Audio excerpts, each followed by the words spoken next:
Questions. Good morning, everyone. Before you judge me by the title, let me tell you something. Sometimes the most powerful truths sound like insults until life explains them to you. Questions. Let me ask you a simple question. How many of you have parents? Raise your hands. Now, how many of you have time for your parents? Lower your hands slowly.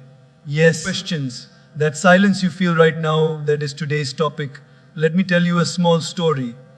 There was an old man who had 3 sons, very successful, big houses, big phones, very small time. Questions. One day the old man decided, I will go and surprise my sons. He packed his small bag, wore his best kurta, and went to the first son's house. The son said, Papa, I am in a meeting. Questions. Can you wait? He waited 30 minutes. 1 hour, 2 hours. Finally, the son came and said, Papa, I'll drop you at your second son's place. I'm very busy. The father smiled and said, Questions. Beta, I didn't come to change houses. I came to feel at home. But he didn't say it out loud. He kept it inside where old people keep most of their pain. Now listen carefully. In old age, questions. When parents go to their children's house, they don't go as guests. They go as memories. They go as reminders. They go as mirrors of your future. Questions. And sometimes people don't like what they see in the mirror. Let me say something that might shake you a little. When parents need you, they are called a responsibility. When parents visit you, questions, they are called a disturbance. Strange world node. Now let me explain the title. In old age, questions. Don't visit your kids if you want to be respected. It doesn't mean parents should stop loving their children. It means something deeper. Respect is not demanded. Respect is invited. Questions. And in today's world, unfortunately, respect is often linked with independence. The moment parents become dependent, society changes its tone. Let me give you a reality check. When you were a child, questions, you were completely dependent. You cried, they fed you. You fell, they picked you up. You failed, they believed in you. And now when they grow weak, tired, slow, we say, questions. They are becoming difficult. Or no, they are becoming what you once were. Let me tell you another story. There was a grandmother who lived with her son. She ate slowly. Her hands shook. Questions. Food would spill. One day the son gave her a plastic plate instead of a steel one. Why? Because steel makes noise. Noise disturbs Netflix. The grandson watched this silently. One day, questions. The son saw the boy cutting a piece of wood. He asked, What are you making? The boy said, I'm making a wooden plate for you. For when you become old. That day, the son didn't watch Netflix. Questions. He watched his future. Friends, respect is not built when parents visit less. Respect is built when children value more. But let me flip the perspective also, because wisdom is always balanced. Questions. Parents, listen to me too. Sometimes love becomes control. Care becomes interference. Concern becomes command. Children don't stop loving you. They just want space to become themselves. Questions. So the real message is not, don't visit your kids. The real message is visit their hearts, not their schedules. Let me tell you something beautiful. A home is not where you go. Questions. A home is where you are missed. If your children miss you, you will never feel like a burden. If they don't, even a palace will feel like a waiting room. In Indian culture, we say, questions, Matru Devo Bhava, Pitru Devo Bhava. But in modern culture, we say, Busi Hoon, Kal Bat Kart Hain. Our gods don't need time, only humans do. Let me ask you something. One day, questions, your children will learn how to treat you by watching how you treat your parents. This is not motivation. This is karma with Y. Fee, it uploads very fast. Questions. Now let me end with something close to my heart. Old age doesn't need luxury. It needs dignity. Old age doesn't need big houses. It needs warm voices. Old age doesn't need advice. Questions. It needs presence. So whether you are a parent or a child, remember this, don't measure love by visits. Measure it by value. Don't measure respect by distance. Measure it by intention. Questions. Because at the end of life, nobody remembers how busy you were. They remember how available you were. If this talk touched your heart even a little, then tonight don't scroll. Call. Don't post questions. Visit. Don't assume. Appreciate. Because one day, someone will learn how to treat you by watching how you treat them. Thank you. Stay kind. Stay grateful. Stay human. Questions. Let me start with something very simple, something so ordinary that we often forget how powerful it is. When a parent walks into your house, they don't look at the size of your living room. Questions. They don't measure the height of your ceiling. They don't care about the brand of your sofa or the number of cushions on it. They look at your face. Because they didn't come to see your house. Questions. They came to see your heart. You see, a home is made of bricks and paint, but a heart is made of attention, warmth, and time. Let me give you a daily life example. Questions. Imagine your mother comes to your place. You open the door for her, you smile, you say, "Come, sit." You offer her water. You offer her tea. Everything looks perfect from outside. Questions. But the entire time your phone is in your hand, you're replying to messages, you're scrolling, you're half listening. Now tell me honestly, where did your mother enter? Questions. Your house or your heart? Parents can feel this difference more clearly than anyone else. They may not say it, but they sense it. Questions. They sense when they are being hosted and when they are being held. There is a big difference between the two. Being hosted means you are treated like a formality. Questions. Being held means you are treated like a part of someone's life. Let me tell you about a father who used to visit his son every Sunday. The son lived in a beautiful apartment, high floor, big balcony. Questions. City view. Every time the father came, the son made sure everything was arranged. Snacks on the table, tea ready, TV on. The father would sit, drink his tea, and leave after an hour. One day, questions, the father didn't come. The son thought, maybe he's busy. Next Sunday again, he didn't come. Finally, the son called and asked, "Papa," questions, "why haven't you come?" The father replied very softly, "Beta, I realized something. When I sit in your house, you are always looking at the TV or your phone. So I thought, questions, why should I travel 1 hour just to sit quietly in a place where I am not really present?" That day, the son understood something painful. He had opened his door, but he had closed his heart. Questions. Parents don't need entertainment. They need engagement. They don't need luxury. They need listening.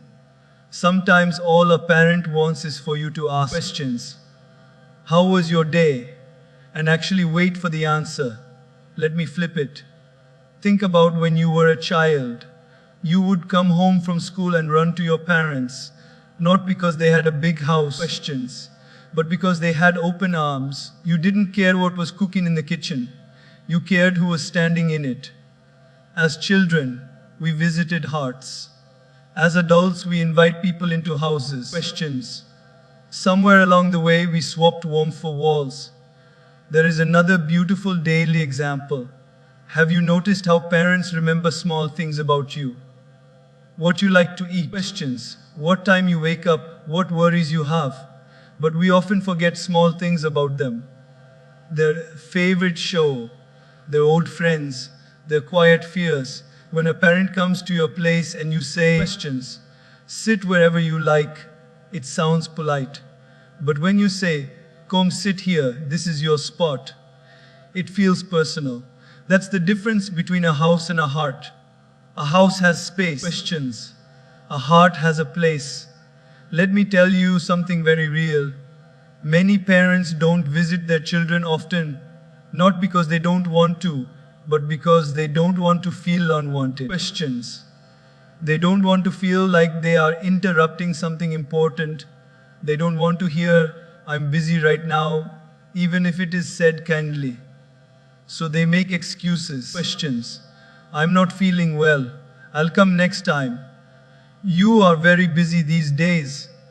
But behind those words is a simple feeling. Questions. I don't want to be a burden.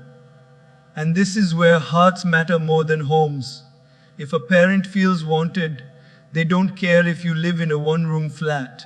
If they feel unwanted, questions, even a mansion will feel small. Let me ask you a question very gently.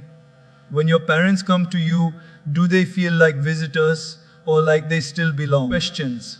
Belonging is not about having a room in the house. It's about having space in the mind.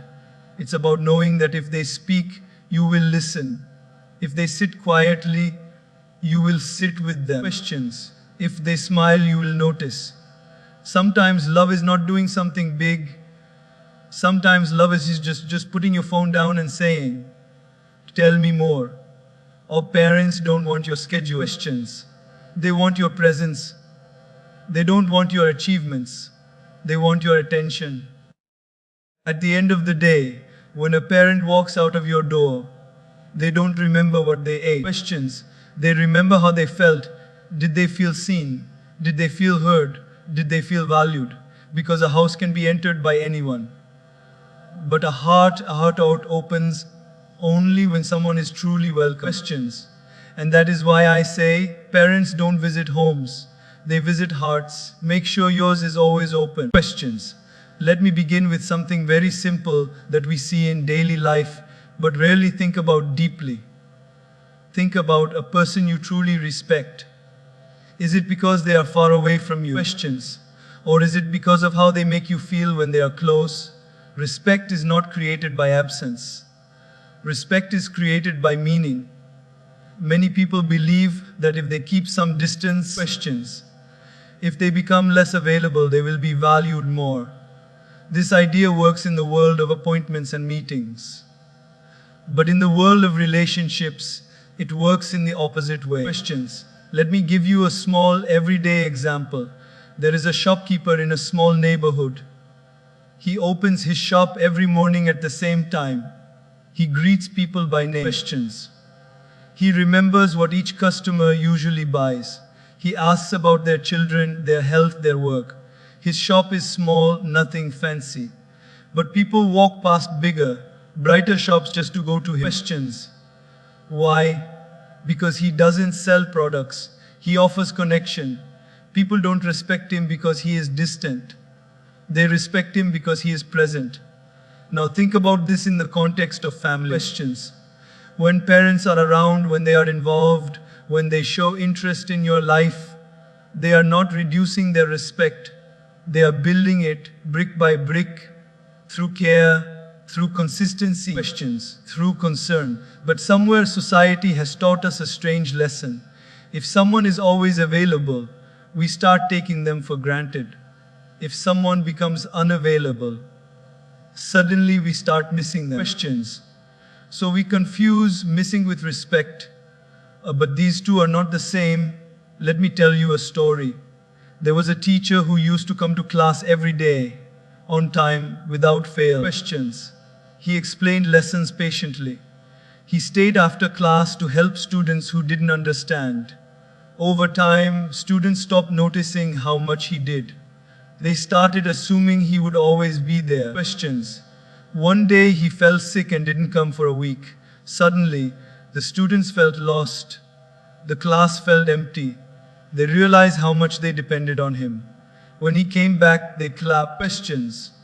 But here is the real question. Should it take someone's absence for us to realize their value?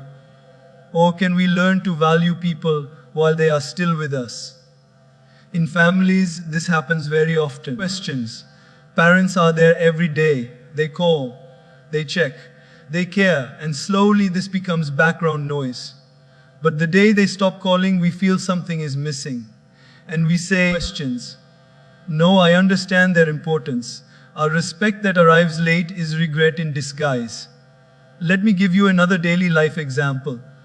Think about electricity in your house. Questions. You don't wake up every morning and say, thank you, electricity, for being there. You switch on the light and you move on. But the day there is a power cut, questions, suddenly you realize how valuable it is. Parents, for many of us, become like electricity, always there, quietly supporting, invisibly helping. And like electricity, questions, we notice them the most when they are not there.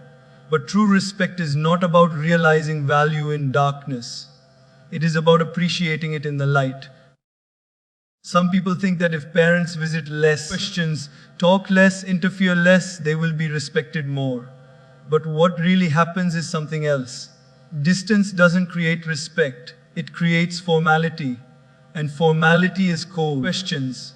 You may stand up when someone formal enters a room, but you only open your heart to someone you value. Let me say this softly. Respect is not built by being untouchable. Questions. It is built by being meaningful. Think about a grandfather who sits in the corner of the house, telling the same stories again and again. Children laugh. Adults smile politely. But years later, questions. When he is no longer there, those same stories become treasures. The value was always there. The respect came when it was too late to show it. Now imagine if, while he was alive, questions, someone sat next to him and said, "Tell me that story again. I love how you say it." But that moment would not just build respect.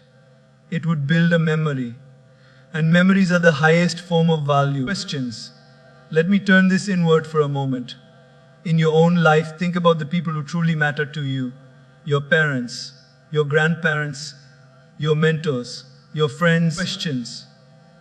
Do you respect them because they keep their distance? Or because they have been there for you when you needed them?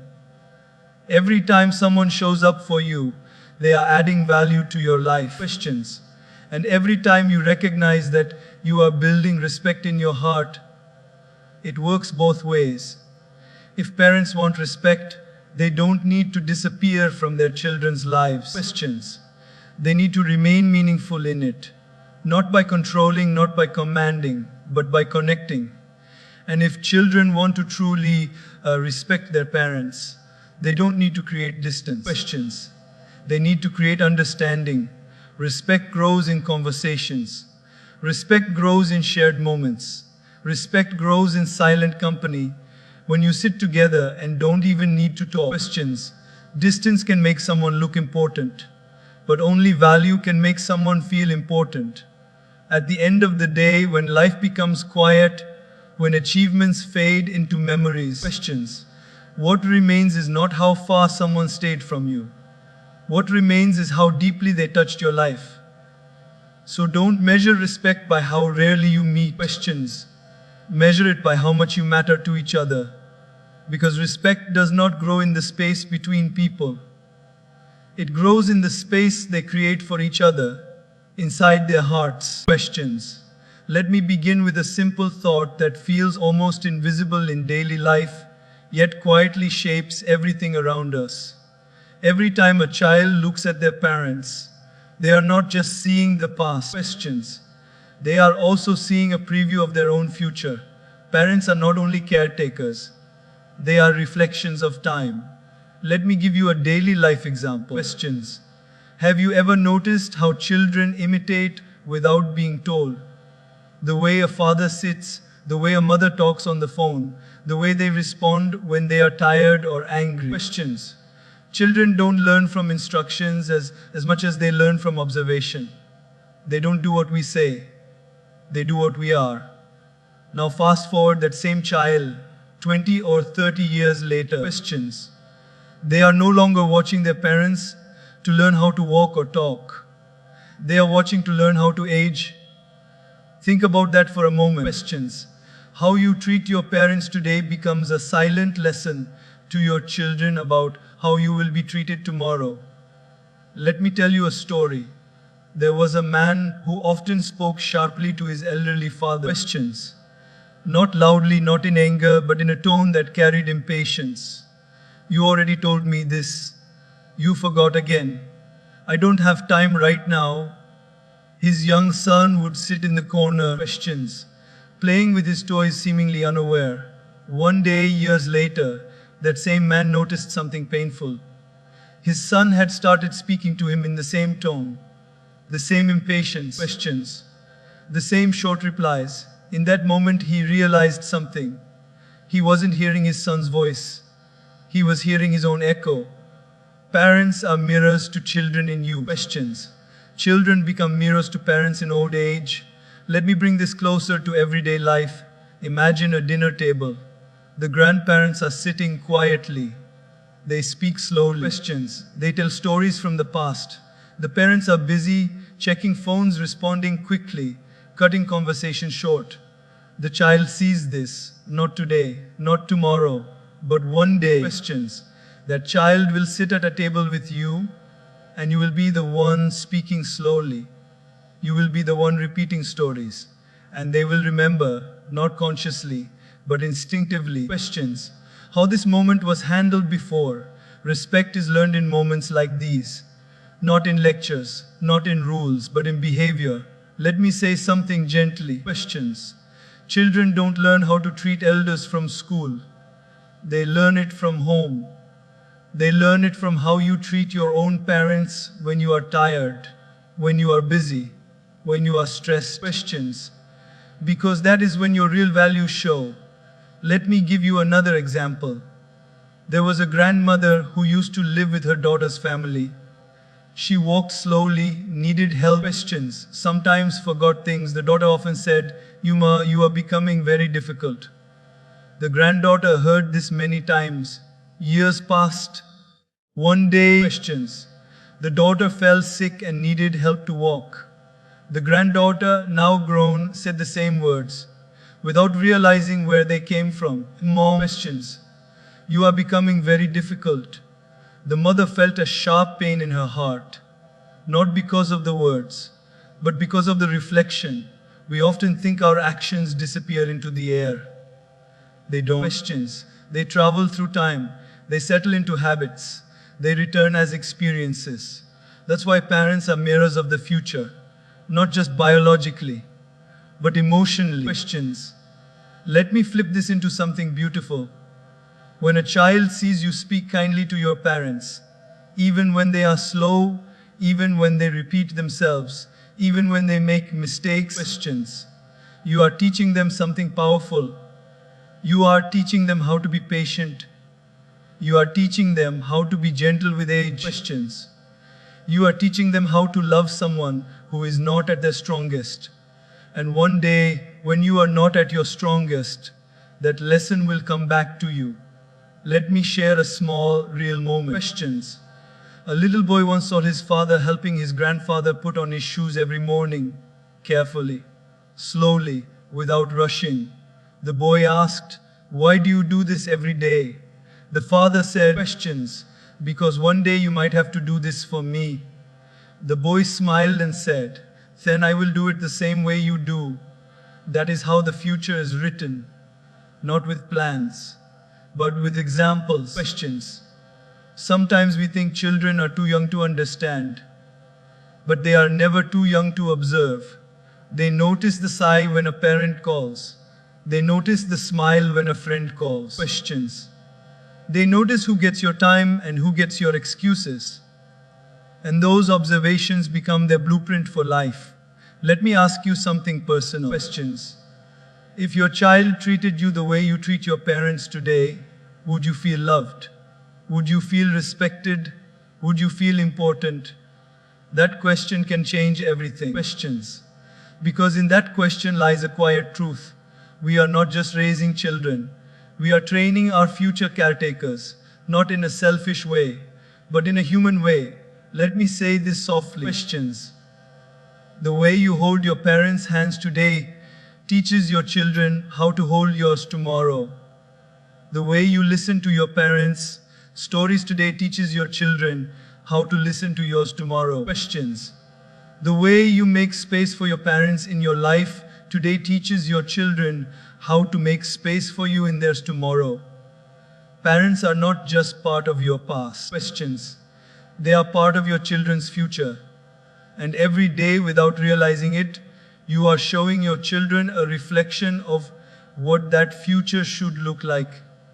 So look into that mirror carefully. Questions. Because one day you won't just see your parents there. You will see yourself. Questions. Let me start with something we see almost every day, but rarely stop to feel deeply. We clap when someone stands on their own feet. We admire when someone becomes successful, self-made, independent. Questions, we say words like strong, capable, inspiring. But when that same person becomes weak, tired, or dependent, something changes inside us. The applause becomes silence. Questions. The admiration becomes obligation. And that is where character quietly enters the room. Let me give you a simple daily life example. Think about a child learning to walk. Everyone gathers around. Questions. Phones come out. Smiles appear. The moment the child takes 2 steps without falling, the room fills with claps and laughter. But when an old person struggles to walk, questions, the room often becomes uncomfortable. People look away. Some become impatient. Some pretend not to notice. Same action. 2 very different reactions. Why? Because independence looks powerful. Questions. Dependence looks demanding. But real humanity is revealed in how we treat both. Let me tell you a small story. There was a successful businessman who was known in his community. People respected him. Questions, greeted him warmly, asked for advice. He walked confidently, spoke clearly, carried himself with pride. Years later, illness slowed him down. His voice became soft. His steps became uncertain. Questions.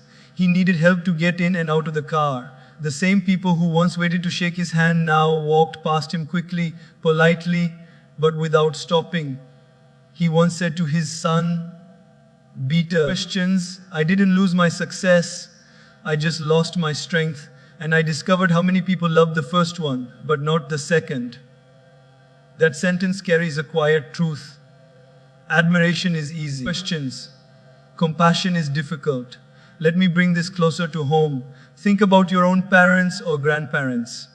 When they were working, earning, providing, making decisions, questions, the family naturally listened to them.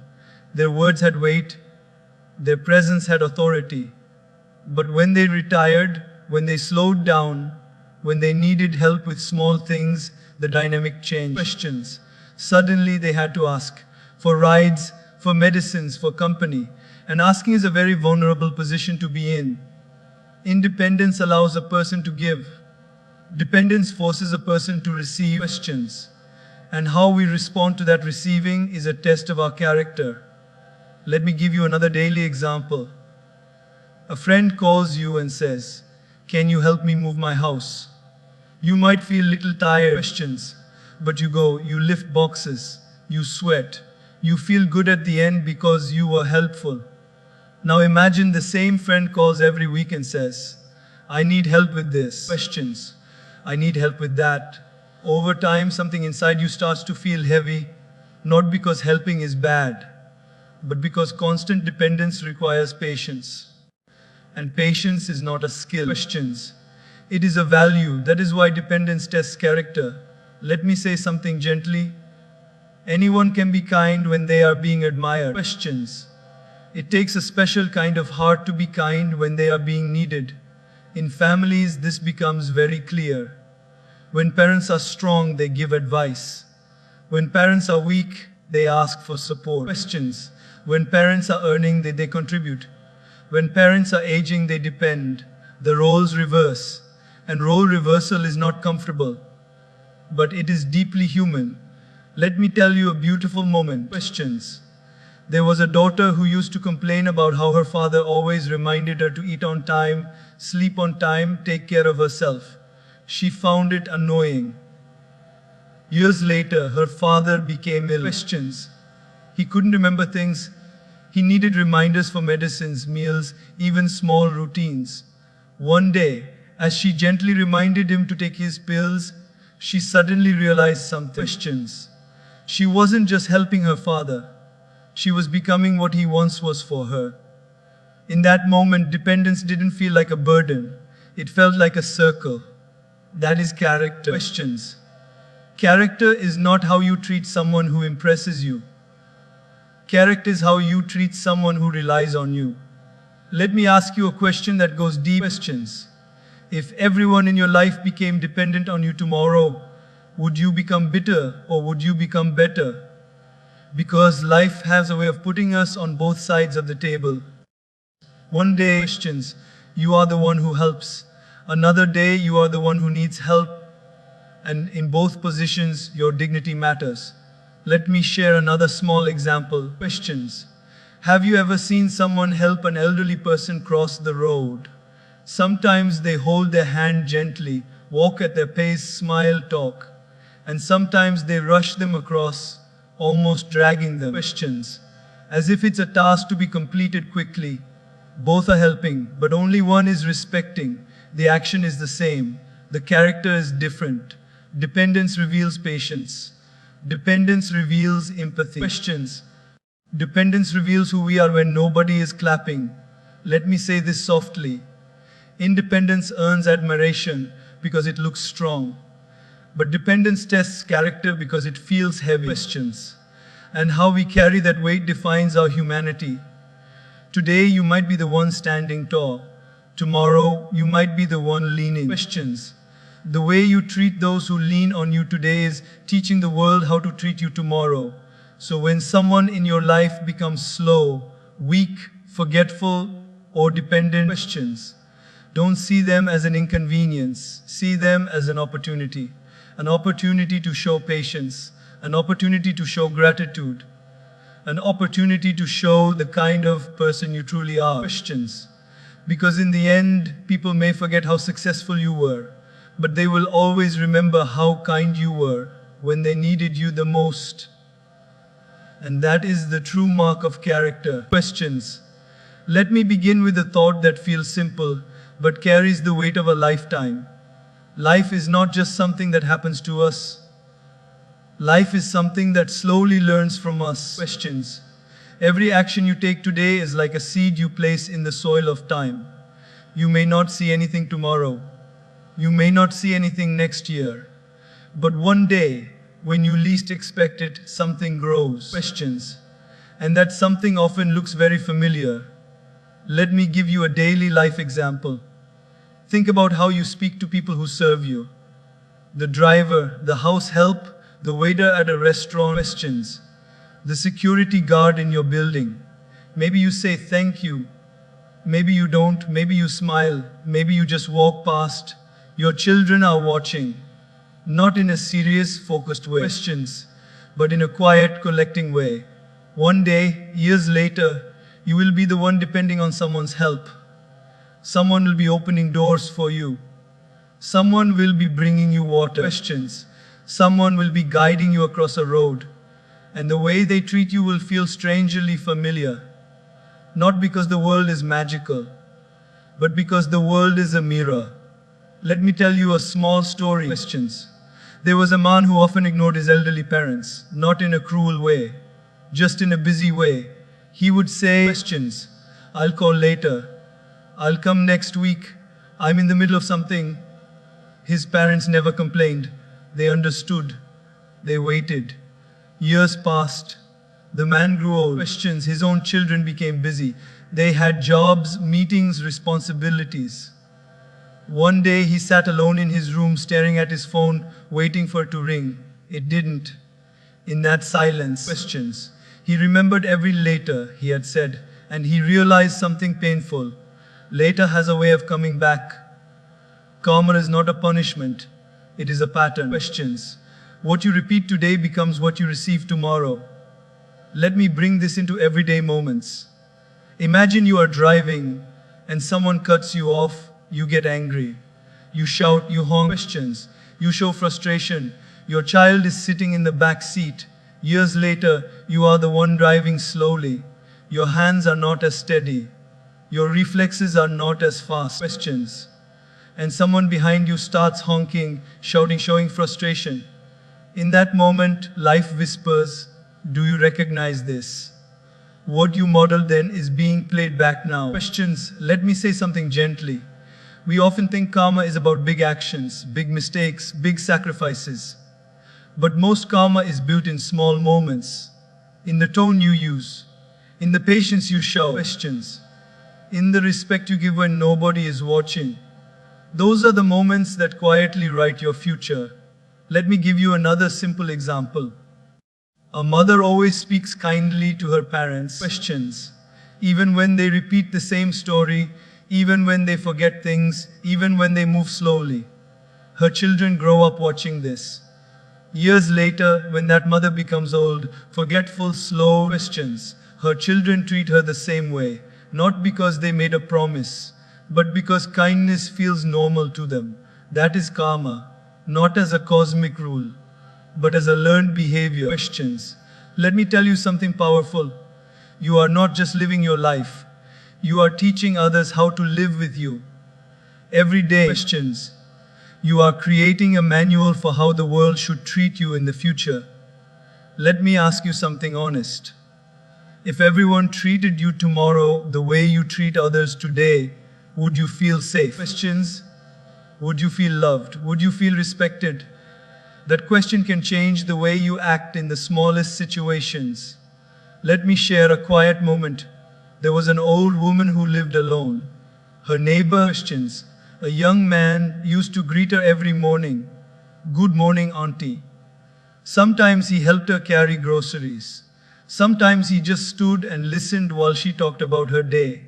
One day, questions. The young man had to move to another city. The old woman felt lonely. Years later, that same young man became old. His children were busy. Life was quiet. One day, questions. A neighbor's child knocked on his door and said, "Good morning, uncle." In that moment, he smiled. Because kindness has a way of finding its way back. Not always from the same people, questions, but from the same world. Let me say this softly. The world may not keep accounts the way we do, but it remembers. It remembers how you made people feel. Questions. It remembers how you treated those who had nothing to offer you. It remembers how you behaved when you were in a position of strength. And one day, when you are in a position of need, questions, that memory shows up, sometimes in the form of people, sometimes in the form of opportunities, sometimes in the form of peace. Let me bring this back to family. Questions. How you treat your parents today is not just about them. It is also about the future version of you. You are teaching your children, your relatives, your community, questions, how an elderly person should be treated. And one day when you become that elderly person, you will step into the world you helped create. That is not fate. That is design. Questions. Let me give you one last daily example. Imagine you always rush through conversations. You interrupt. You finish people's sentences. You don't really listen. Years later, questions. You find that people don't listen to you. They interrupt you. They rush through your words. And you wonder, why has the world become so impatient? Maybe it didn't. Questions. Maybe it just learned from you. Let me say this with warmth. Karma is not waiting in the sky. It is growing on the ground in your living room, in your kitchen, in your car, in your phone calls. Questions. In your daily choices. Every smile you give, every patience you show, every respect you offer is a seed.